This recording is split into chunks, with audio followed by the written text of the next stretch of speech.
Hello friends, welcome back to my YouTube channel.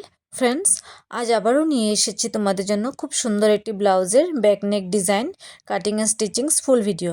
খুব সুন্দর red কালারের একটি ব্লাউজের ডিজাইন, রেড অ্যান্ড হোয়াইটের মধ্যে খুব সুন্দর একটি ডিজাইন আজ আমি তোমাদের সাথে শেয়ার করব। তো প্রথমে দেখতে পাচ্ছ আমি এখানে লাইলিন কাটিং করেই নিয়েছি। তো মেজারমেন্টটা আমি তোমাদেরকে একবার বলে দিচ্ছি। তো দেখতে পাচ্ছ আমি এখানে 34 সাইজের ব্লাউজ বানাবো। তো যার জন্য আমি লেন্থ আমি নিয়ে নিয়েছি 15 ইঞ্চ, শোল্ডার আমি 7 ইঞ্চ নিয়েছি, আর্মহোল আমি 6.5 নিয়েছি। তো এইভাবে চেস্ট আমি 10 ইঞ্চ নিয়েছি, এক্সট্রা 1 ইঞ্চ আমি মার্জিনের জন্য নিয়েছি, আর 1 ইঞ্চ আমি এখানে ফিটিংনেসের জন্য নিয়েছি। তো তারপর দেখতে পাচ্ছ কোমরও আমি ঠিক এভাবে 9 ইঞ্চ নিয়েছি, তারপর মার্জিনের জন্য আমি নিয়েছি 1 ইঞ্চ, ফিটিংনেসের জন্য 1 ইঞ্চ। তো এইভাবে করে দেখতে পাচ্ছ গলাটাকে আমি প্রথমে কাটিং করে নেব। আমি 4 ইঞ্চ করে এভাবে রাউন্ড করে শেপ করে নিয়ে এভাবে কাটিং করে নিয়েছি।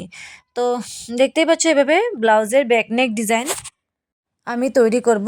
তো এখানে 1/2 ইঞ্চ করে আমি এখানে এক্সট্রা করে ফেব্রিক কাটিং করে রেখে দিচ্ছি। তো এবার দেখতে পাচ্ছ মেন ফেব্রিকের সাথে লাইলিনটাকে আমি এবার অ্যাটাচ করে নেব। দেখতেই পাচ্ছ আমি এইভাবে ফেব্রিক কাটিং করে নিয়েছি। তো হোয়াইট কালারের খুব সুন্দর একটি ফেব্রিক আমি এখানে কাটিং করে নিয়েছি। দেখতে পাচ্ছ মেজারমেন্ট আমি এখানে 4 ইঞ্চ করে করে আমি নিয়ে নেব। তো দেখতে পাচ্ছ 4 ইঞ্চ করে আমি এখানে টিকমার্ক দিয়ে এভাবে আমি কাটিং করে নিচ্ছি। তো দেখতেই পাচ্ছ এইভাবে করে আমি সম্পূর্ণটাকে কাট করে নিয়েছি। তো এটাকে আমি খুব সুন্দর একটা ডিজাইন করব।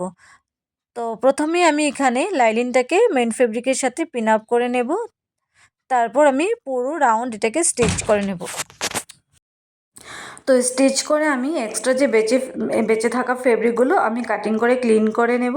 তারপর আমি পুরো ব্লাউজের ডিজাইন তৈরি করব। তো ততক্ষণের জন্য তোমরা প্লিজ পুরো ভিডিও দেখতে থাকো আর সঙ্গে থাকো। আর ভিডিওটি ভালো লাগলে লাইক কমেন্ট শেয়ার করতে ভুলো না। আর আমার চ্যানেলটিকে সাবস্ক্রাইব করে রেখো। আরও এরকম নতুন নতুন সুন্দর সুন্দর ব্লাউজের ব্যাক নেক ডিজাইন, স্লিভস এবং কমপ্লিট ব্লাউজ সহ তোমরা দেখতে পাবে। তো চলো ভিডিওটি তোমরা দেখতে থাকো।